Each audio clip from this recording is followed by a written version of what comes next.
Gabi, Koyenov, and welcome back. In this week's video, I'm going to be discussing the New York Times article that came out about Hasidic schools.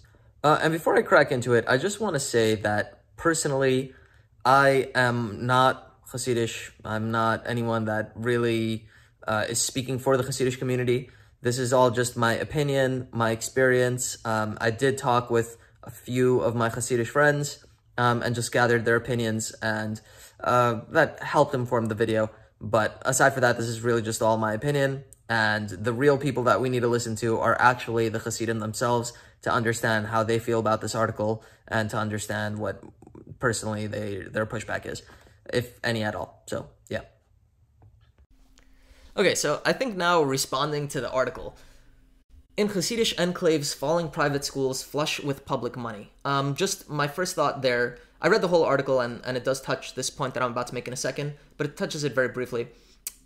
Failing private schools flush with public money. I think that makes it sound like they're getting more public money than what they're doing with the schools. Now, look, I don't know where the public money is actually going, but I'd imagine the money is not going into anyone's pocket. It's going to feeding the kids. It's going to supporting the infrastructure of the building. It's going to paying the teachers and the principal and the faculty. It's going to I don't know. Like it's not necessarily like they're taking money for one thing and then doing it for something else. So I don't know what it means flush with public money. And also, they do mention this in the article, but they're getting significantly less money than per pupil than public schools are getting. And I'm pretty sure that they're using the money appropriately. I don't think that they're taking the money and using it in a way that the government did not intend them to use the money. So, I don't know. It's just kind of, just that title in itself, I think it's meant to, like, evoke a certain feeling of, like, hey, are these people misusing government money? I feel like that's a little bit anti-Semitic, honestly, that it seems like Jewish people, just from the last name, it seems like Jewish people wrote this article, but saying that like Jews are taking public money. And I talked to my Hasidic friend and asked him if he thinks that's anti-Semitic. He said no. I think it is a little bit. I think it is. Just flush with public money. I don't know. It's off. It makes it sound like Jewish people are like taking public money and misusing it. That's kind of what the headline implies. And maybe they didn't mean to imply that, but to me it seems like the implication is there a little bit. Like, I think there will be many people reading that and raising an eyebrow like, whoa, are these people taking public money and misappropriating it? And the article doesn't really say yes, it kind of says no, by explaining that they're using the money for food and whatever, and that also these Hasidic schools are buying from other Hasidic places, which is supporting their own internal economy. I don't see that as a problem. They keep kosher, many Hasidim keep kosher to a higher standard than many other Orthodox communities, so they have to buy from other Hasidim in many ways. I don't know. I just don't like the title. It's a little bit irksome, but whatever. One of their first points is that the Hasidic schools are just failing in the standardized tests. Absolutely failing in standardized tests. This is absolutely true. I think it's terrible and it's heartbreaking. One of the reasons they're failing in standardized tests in the really abominable way that we're seeing them fail is because the kids are actually guessing all the questions. Now, I know this because I was there, and I remember when they gave out the standardized test to my class, the kids started just filling in bubbles. And even a few of like the smarter kids that I was like, why are you just filling in the bubbles? I think you could do well on this test if you take it. They were like, no, what's the point? Why should I take it and waste my time? And they just filled in the bubbles and they handed it in. Now, I think a bigger indication that the Hasidic school system is not working is that in the Hasidic girls' schools, they're also failing really badly. Now, in Hasidic girls' schools, from my understanding, they actually try to give their girls a bit more of an education. Now, it's possible that for whatever reason in these girls' schools, they just distrust the government. They don't think that the government should be trusted with with administering these tests. They don't want to comply with a government rule that's kind of like monitoring them. They're very self-conscious about that, just because, like, as we discussed with the Holocaust and everything, there is a lot of distrust for the government. Even though I think American government's great, New York government's great, like, they're not going to go against Hasidim in any way, from my understanding. I mean, I could be wrong, of course, but that's my impression. Yeah, I just think that girls' schools failing is a better indicator, because they do try to give their kids an education, but it's possible girls' schools are also guessing all the questions and getting it wrong on purpose because they don't want to comply with the government for something that's not necessary, like absolutely necessary. But in general, I think that the point that the article is making about how the schools, meaning preschool to 8th grade, they're not getting such a strong basic education. Most schools actually want to give the kids a basic education from preschool to 1st grade, in at very least math and English. Why math? I actually don't know why math so much. Like, why math any more than history or any more than sciences, you know. I don't know. But they do focus on math. It's considered more, I guess, like, I don't know, objective maybe? I don't know why math is okay and not science. Meaning, obviously, there would be sciences and parts of history that the Hasidic community would not want involved in their community. But other aspects of it, I think they'd be totally fine with. But math and English, they're totally okay with. They want their kids to be able to read and write English. I've had many parents that wrote me letters telling me, thank you so much that you gave my kid, you helped them with English. Okay, so another point that this article made is that there is a lot of I don't know what the word is, corporal punishment or whatever, basically hitting of kids. While I was there, I have never seen anybody hit a kid. I'm not saying it doesn't happen. I'm sure it does happen. Like, these claims are not bogus claims. Hitting probably does happen. I've never seen it, thankfully. I've never hit a kid, obviously. I've also never seen a kid come in with bruises or anything like that on their face or on their hands or anything like that. I've never seen that. I mean, it's possible it was there and I just didn't see it. Definitely not on their face. That I've never seen any sort of bruise on a kid's face. So I'm sure it does happen. And they also mentioned a few instances where a teacher, or I guess a rabbi, like, took it very far. Where, like, one instance where a rabbi, like, stepped on the kid or whatever. I don't know what exactly. But if that does happen, I absolutely have no mercy for that teacher or that rabbi. I think they should throw the absolute book at him. I think he should definitely lose his job. And I don't know. Look, it's always harsh to say, like, somebody should go to jail. You know, like, it's so, like, intense to say that, but look, we have a law, you know. You can't be beating kids, you can't be doing things that are absolutely crazy. I think that absolutely, if somebody abused a kid, I think he should be in jail. I don't think that that's crazy to say. I think that we need to get it through people's skulls. Like, kids are humans. There is absolutely no room for violating their privacy, their autonomy, just their well-being. There's absolutely no excuse to hurt a kid. And yeah, I think that, but what I think is a little bit interesting is that the article points this out in the Hasidic schools. The implication is that it doesn't happen in other places. Look, now, it's probably not happening in the public school system where a teacher is, like, beating a kid, but in the secular world, there are a lot of people that unfortunately abuse children. I think that making it sound like it's a Hasidic issue is anti-Semitic. But I hate to play the anti-Semitic card just because, like, it's kind of, like, so overused. But, like, yeah, I think to the degree that a kid is being beaten or hurt in any circumstance, it's an absolute horrible, horrendous thing. I think that the abuser should be ashamed of themselves. I think that they should be in jail. And yeah, I think they should immediately stop what they're doing and apologize and pay monetary compensation and never be in a position where they're working with kids ever again. I think that that's totally fair. Yeah. I think another point is made about how Hasidim play politics.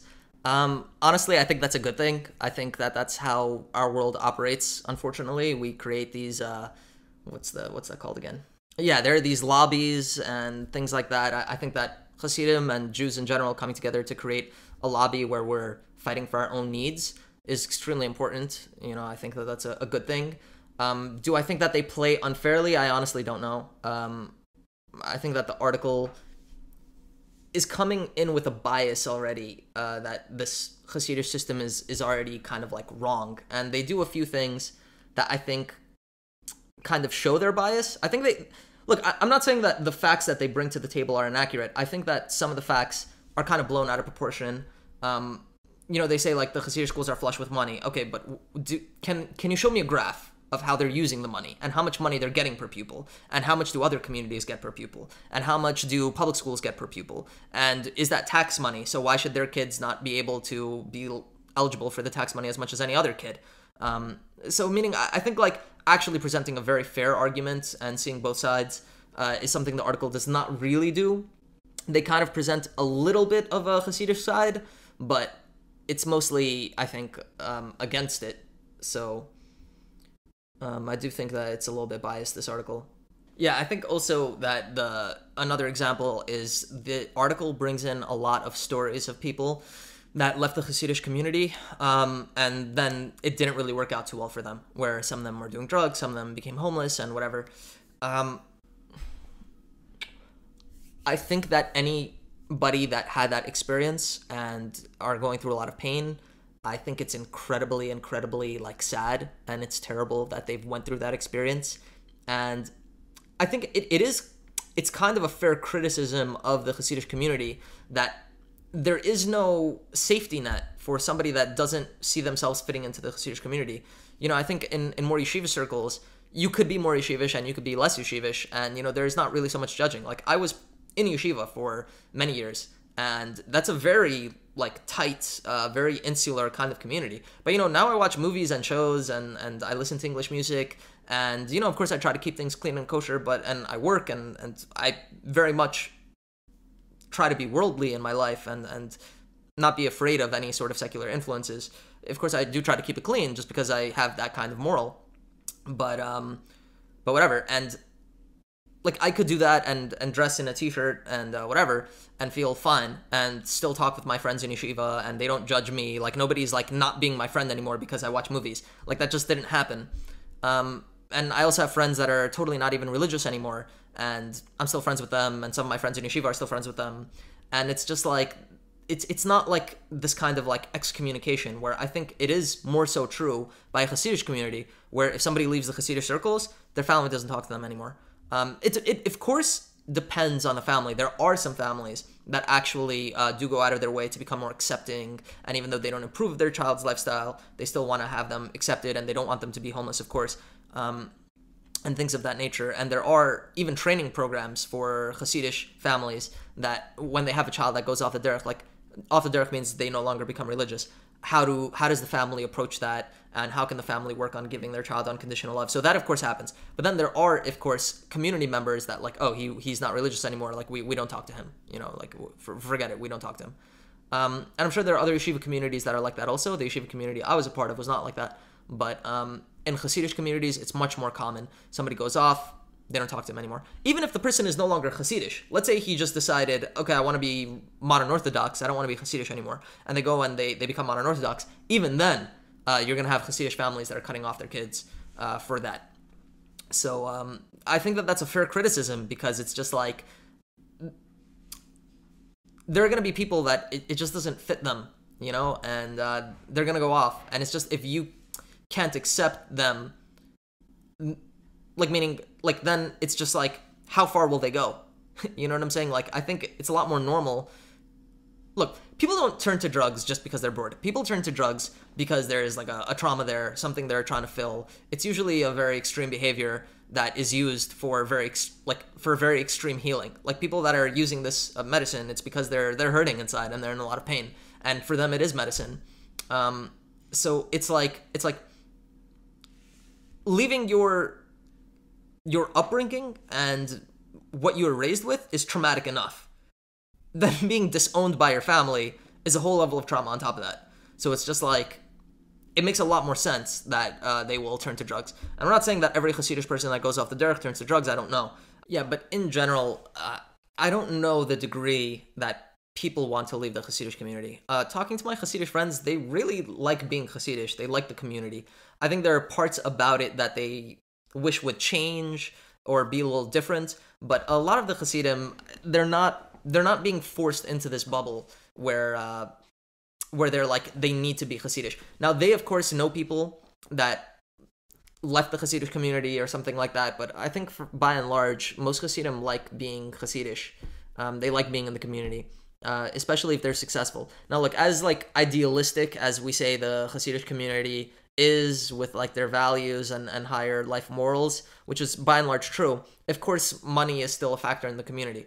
And a lot of Hasidim are very financially successful in their insular community. Like, if you are Hasidish and you own a popping Hasidish grocery store, you probably wouldn't, and now you're making good money because, you know, a grocery store, and you open up chains or whatever, a few different grocery stores, so now you're making good money.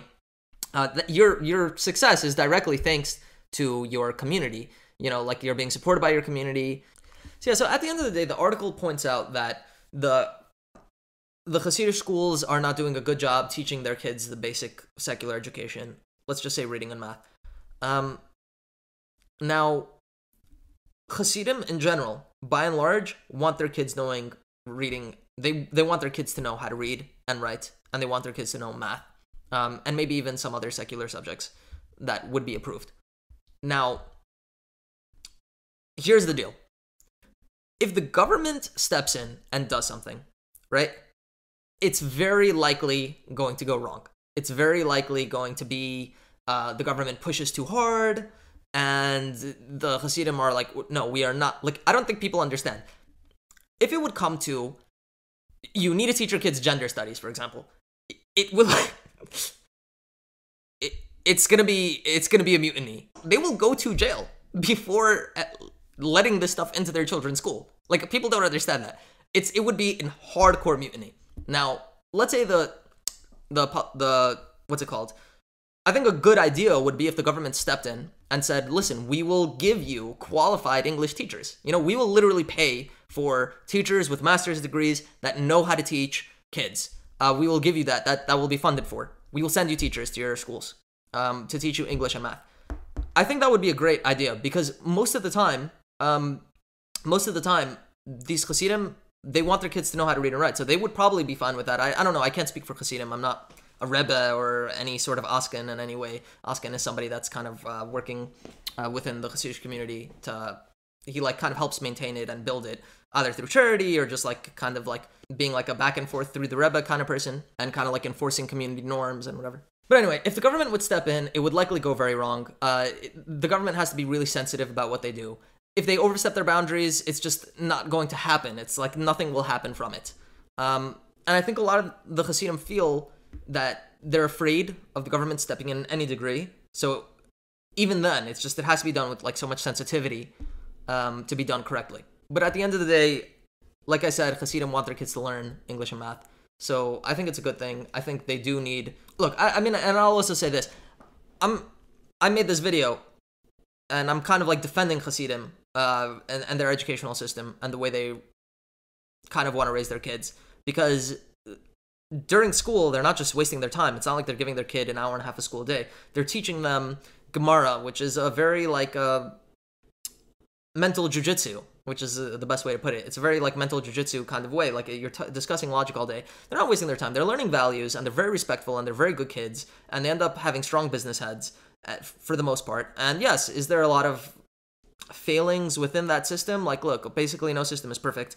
And I think that a benefit of having an education even past 8th grade and having more of an education, by and large, like, of course, education that will be like filtered and complying with the Hasidic norms, something that they could have, I think it would be beneficial, because then the kids have an option now to go to college. So even if they never go to college, but at least they have the option, you know what I mean? Because if you do a business and then that business fails, and now you're stuck stocking shelves, what are you getting paid? Minimum wage? Let's say you're getting paid $20 an hour. That's generous for stocking shelves. You know, you're not getting paid $20 an hour if you're stocking shelves. And if you have 5 kids at home, you're done. You know, like you basically totally failed at life. It's terrible.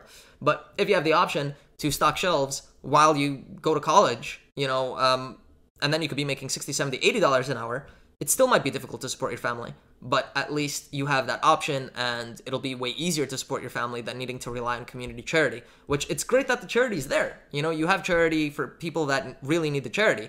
But, you know, so let those charity resources go to other people that really need it while you kind of support yourself to some degree. I think just having the option for college would be nice. And also for myself personally, I would not want to be Hasidish. I'm grateful that I'm not Hasidish. I think it's awesome that people are Hasidish. People can do whatever they want. You have a freedom of religion here in America. And that's also another reason why the government should not get involved. It's just because there's freedom of religion in America. And if they don't want to teach their kids things that the government says you need to be teaching your kids, or else it's child abuse, I think that that's very dangerous, because it's like, is it actually child abuse? What percentage of Hasidic kids are now seriously damaged because they don't have an education? Now, just because they can't read English, they could read Yiddish, they could still have businesses, they could still make a lot of money, and a lot of Hasidim do make a lot of money. A lot of Hasidim are very wealthy, and they don't speak or read any English. So I think that they just don't have the same, they don't accept the kind of rules of the game that general society sets, of like, you need to have a college degree, you need to read, you need to do these things. They don't buy that, and for good reason. You know, if you have a mass hunger problem and a mass just like kids are I don't know, failing at like mass drugs problem, then I would understand, okay, we're getting into child abuse territory here. These kids are really suffering. But by and large, the kids are doing well. You know what I mean? I had never had a case where a kid came to school with dirty clothes or just wearing the same clothes every day because they didn't have other clothes. It just doesn't happen. You know, the kids are taking their showers regularly. There's no anorexic kids. You know, they're eating fine. There's nothing that's like, so like, oh, we need to step in, and because this is child abuse. Like, okay, the kids can't read and write, but are they successful in life? By and large, the answer is yes. Now, when a kid fails in the Hasidic circle, I think, yeah, okay, it's really terrible, because now, you know, that kid's failing and he has no other options, which is really terrible. But to what percentage are kids failing in the Hasidic community relative to any other community? I think proportionally, the Hasidic community, it's very possible it does better off than any other community you would point to. You know what I mean? Like, are they brought a few stories of kids that failed in life and are doing drugs. Kids fail in life and do drugs in any community. Point the finger at any community, there are kids failing in life and doing drugs. You know what I mean? I think just like what's the ratio of kids in the Hasidic community versus other communities? That will be a much more telling sign. If there's a significant disproportion, then it's very possible, and I would even agree, the government should step in, and as difficult as it might be, there's child abuse going on here, because people to a large extent are failing and doing poorly. But I think if the ratio is lower on average for Hasidim than in other communities, which I would not be surprised. You know, I'm not going to name other communities, but you could try to imagine other communities of kids, of people of any ethnicity, of any whatever. You know, there's a drug issue in America, and there's people failing in society all the time. It's normal. It's scary. It's scary, and it's unfortunate that it's normal, and we don't talk about it, and I don't know. I think it's terrible. Whatever. Anyways, I'm rambling. I wanted a few rants and tangents in this video. That's all for this week, everyone. Thank you so much for watching. Like, comment, subscribe. You are awesome, and I'll see you then.